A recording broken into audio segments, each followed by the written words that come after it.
আসসালামু আলাইকুম। প্রিয় শিক্ষার্থীরা, আজকে আমরা আইসিটি ক্লাসে পরিপূরক নিয়ে আলোচনা করব। পরিপূরক কত প্রকার, কি কি, কিভাবে পরিপূরক করতে হয় সেই নিয়ে আজকে আমরা আলোচনা করব।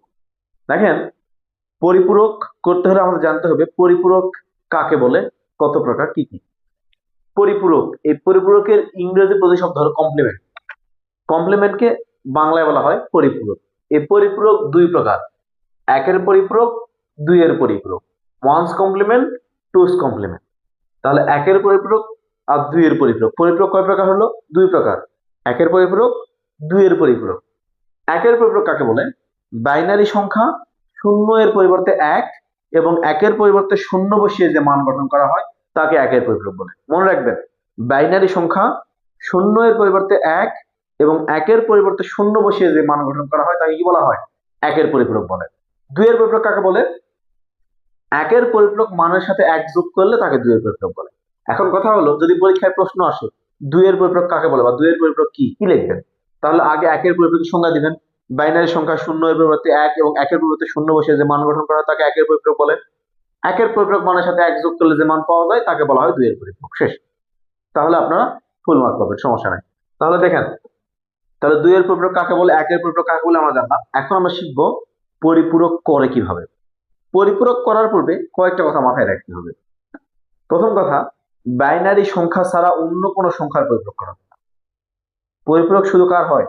বাইনারি সংখ্যার হয়। আমরা কিন্তু সংখ্যার মধ্যে পড়ছি, বাইনারি সংখ্যা শূন্য এর পরিবর্তে এক এবং একের পরিবর্তে শূন্য বসিয়ে যে মান গঠন করা হয় তাকে একের পরিপূরক বলে। মানে কি? বাইনারি সংখ্যা ছাড়া অন্য কোনো সংখ্যার পরিপূরক করা যায় না। তাহলে একটা দশমিক সংখ্যা যদি দেওয়া থাকে, বলা হয় একের পরিপূরক করো বা দুইয়ের পরিপূরক করো, তাহলে কি করবো আমরা? ওই দশমিক সংখ্যাকে আগে বাইনারিতে রূপান্তর করবো। পুনরায় একটা অক্টাল সংখ্যা যদি দেওয়া থাকে পরিপূরক করতে বলা হয়, তাহলে ওই অক্টাল সংখ্যাকে বাইনারিতে রূপান্তর করবো, তারপর তার পরিপূরক করবো। হেক্সাডেসিমাল সংখ্যা থাকলেও আগে বাইনারিতে রূপান্তর করব, তারপর কি করব? পরিপূরক করব। আমি আপনাদের একের পরিপূরক এবং দুইয়ের পরিপূরক করে দেখাবো।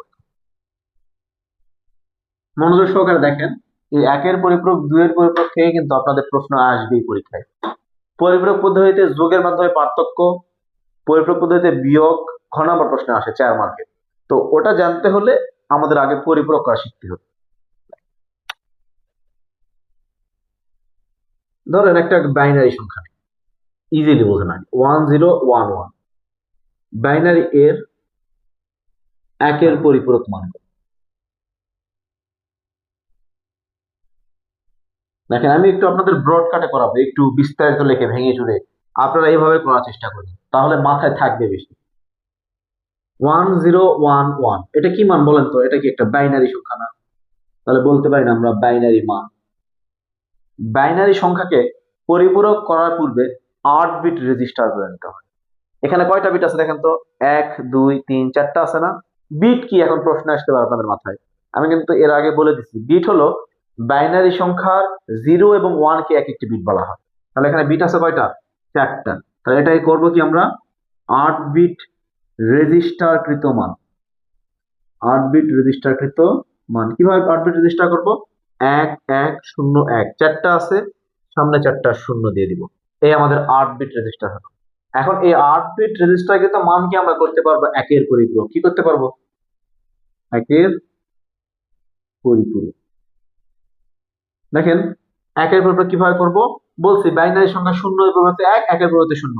এক আছে, শূন্য দিব। এক আছে, শূন্য। শূন্য আছে, এক।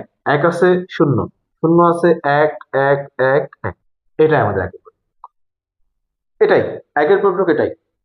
এখন যদি বলা হয় এর দুইয়ের পরিপূরক মান কত, তাহলে কি করব?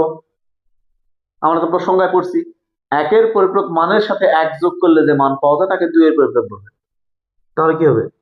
একের পরিপূরক মানের সাথে এক যোগ করে দিব। মাথায় রাখবো, সবাই আবার এই তিনটে একসাথে যোগ করে দিয়েন না, তাহলে কিন্তু হবে না। যোগ করতে হবে কার সাথে? একের পরিপূরক মানের সাথে। শুধুমাত্র এই যে এই লাইনটার সাথে যোগ করবেন, অন্য কারোর সাথে না। এই একের পরিপূরক মানের সাথে এক যোগ করবেন। তাহলে শূন্য আর এক যোগ করলে এক হয়। হাতে কিছু থাকে? থাকে না। এই শূন্য বসান, এক বসান, যা আছে তাই। এই মানটাই হলো দুইয়ের পরিপূরক। এটা কি? দুইয়ের। দেখেন কতটা ইজি। আপনারা এই পরিপূরককে ভয় পান। ভয় পাওয়ার কিছু নয়, দেখেন ক্লাসটা পুরোটা দেখেন, একের পরিপূরক দুইয়ের পরিপূরক একদম পানির মতো হয়ে যাবে দেখেন। তাহলে আমরা কি করলাম, ওই বাইনারি মানকে 8 বিট করে নিলাম, উল্টায় দিয়ে একের পরিপূরক করলাম, এক যোগ করে দুইয়ের পরিপূরক করলাম। এখন একটা দশমিক সংখ্যা যদি দেওয়া থাকে,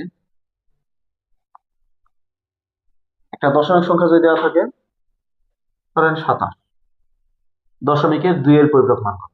একের পরিপূরক তো করতেই হবে আমাদের, দুইয়ের পরিপূরক করতে হলে কি করতে হবে, আগে একের পরিপূরক করতে হবে। তাহলে আমি আর আলাদা করে একের পরিপূরক আপনাদের বুঝাচ্ছি না, আপনারা দুইয়ের পরিপূরকটাই দেখেন। তাহলে আমরা জানি যে একটা সংখ্যাকে পরিপূরক করতে হলে আগে বাইনারিতে রূপান্তর করে নিতে হবে। তাহলে এই 27 দশমিককে আমরা কি করব, লিখবো 27 দশমিককে ভাগ প্রক্রিয়ায় বাইনারিতে প্রকাশ করি। লেখা যাবে না, লিখবেন একটু কষ্ট করে। এই 27কে ভাগ করবেন 2 দ্বারা, তাহলে 13 দুগুণ 26 ভাগশেষ 1, আবার 2 দ্বারা, 6 দুগুণ 12 ভাগশেষ 1, আবার 2 দ্বারা, 3 দুগুণ 6 ভাগশেষ 0, আবার 2 দ্বারা, 2 একে 2 ভাগশেষ 1, আবার 2 দ্বারা, 0 1। তাহলে আমরা কি করবো, নিচ থেকে উপর দিয়ে গণনা করবো। এখন কিভাবে লিখবেন, এই যে 27 দশমিক সমান বাইনারি মানটা কত পাইছেন, 1101, 1101। এটা কি মান বলেন তো, বাইনারি মান না? লেখেন বাইনারি মান বা সমতুল্য বাইনারি মান। এই বাইনারি মানকে 8 বিট রেজিস্টার করে, 8 বিট রেজিস্টারকৃত মান দেখেন। তাহলে 1 1 0 1 1 কয়টা আছে, 5টা আছে, 3টা শূন্য দেন, দিয়ে 8টা করেন। এই 8টা করার পর করবেন কত, একের পরিপূরক।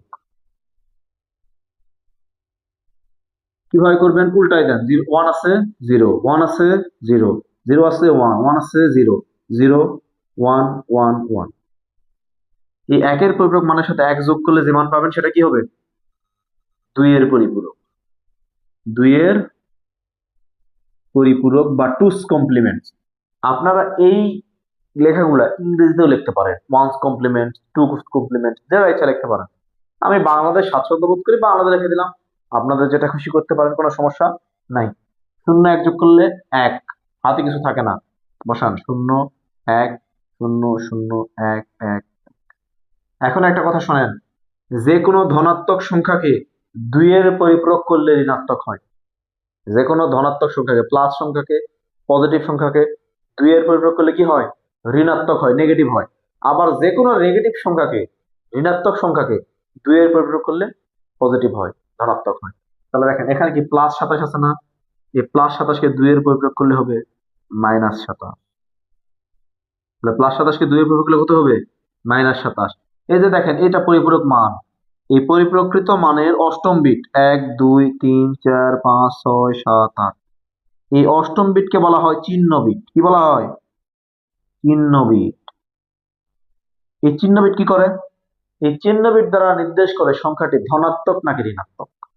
চিহ্ন বিট যদি 0 হয় সংখ্যাটি ধনাত্মক, চিহ্ন বিট যদি 1 হয় সংখ্যাটি ঋণাত্মক। দেখেন এখানে অষ্টম বিট কি ছিল, 0, সংখ্যাটি ধনাত্মক। এখানে অষ্টম বিট কি, 1, সংখ্যাটি ঋণাত্মক। তাহলে চিহ্ন বিট যা সংখ্যাটিকে ঋণাত্মক নির্দেশ করে, লেখা যাবে না এইটুকু।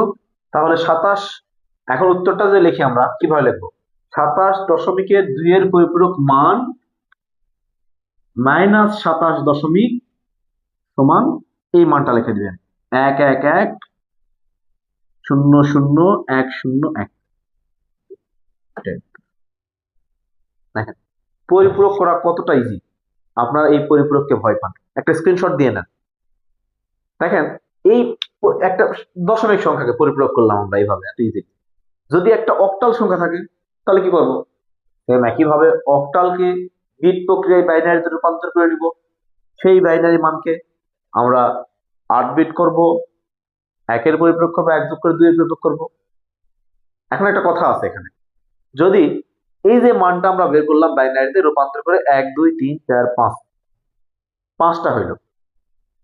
যদি এখানে 7টা 8টা 9টা 10টা 11টা 12টা হয় তখন কি করব, মনে রাখবো যখন 8-এর কম হবে মানে 7টি হবে তখন 8 বিট রেজিস্টার করব। এখানে করছি না 8 বিট, হয়েছে কয়টা? 6টা। 8 বিট করছি। যদি 7টা থাকতো 8 বিট করতাম। 8টা থাকলে 16 বিট রেজিস্টার করব। 8টা থাকলে কয় বিট করব? 16 বিট রেজিস্টার করব। 9টা থাকলে 16 বিট, 10টা থাকলে 16 বিট। মূল কথা হলো 7-এর বেশি হলে আমরা 16 বিট রেজিস্টার করব, করে আমরা পরিপ্রয়োগ করব। তখন অষ্টম বিট আর চিহ্ন বিট থাকবে না, তখন 16তম বিট যায় চিহ্ন বিট। তাহলে কি বললাম আমি? যখন বাইনারিতে রূপান্তর করে 7 বিটের বেশি হবে, অর্থাৎ 8টা 9টা 10টা 11টা 12টা যা হয় হোক, যখন এইরকম সংখ্যা বেশি হবে তখন আমরা করব কি? 16 বিটে রূপান্তর করবো, মানে 16 বিট রেজিস্টার করব। করার পরে ওই মানটাকে 1-এর পরিপ্রয়োগ করবো, 2-এর পরিপ্রয়োগ করবো, এবং তখন অষ্টম বিট না হয় 16তম বিট চিহ্ন বিট হবে। আশা করি এই আজকের ভিডিওটা দেখলে আপনাদের প্রপারলি আর পরিপূরক নিয়ে সমস্যা থাকার কথা নয়। তারপরেও যদি সমস্যা হয় এই ভিডিওটা আবার দেখবেন, সমস্যার সমাধান হয়ে যাবে। আর তারপরে কোনো যদি আপনাদের প্রবলেম থাকে, সমস্যা থাকে, প্রশ্ন থাকে, আমাকে জানাতে পারেন, ইনশাল্লাহ আমি সেটা সমাধান করে দিই। দেখেন, আজকের এইটুকুই ছিল আমাদের পরিপূরক সম্পর্কে আলোচনা। পরবর্তীতে আমরা পরিপূরক পদ্ধতিতে যোগ এবং পরিপূরক পদ্ধতিতে যোগের মধ্যে পার্থক্য, বিয়োগ, এই ক্লাসগুলো নিয়ে আলোচনা করব। সবাই ভালো থাকবেন, সুস্থ থাকবেন। আসসালামু আলাইকুম ওয়া রাহমাতুল্লাহ।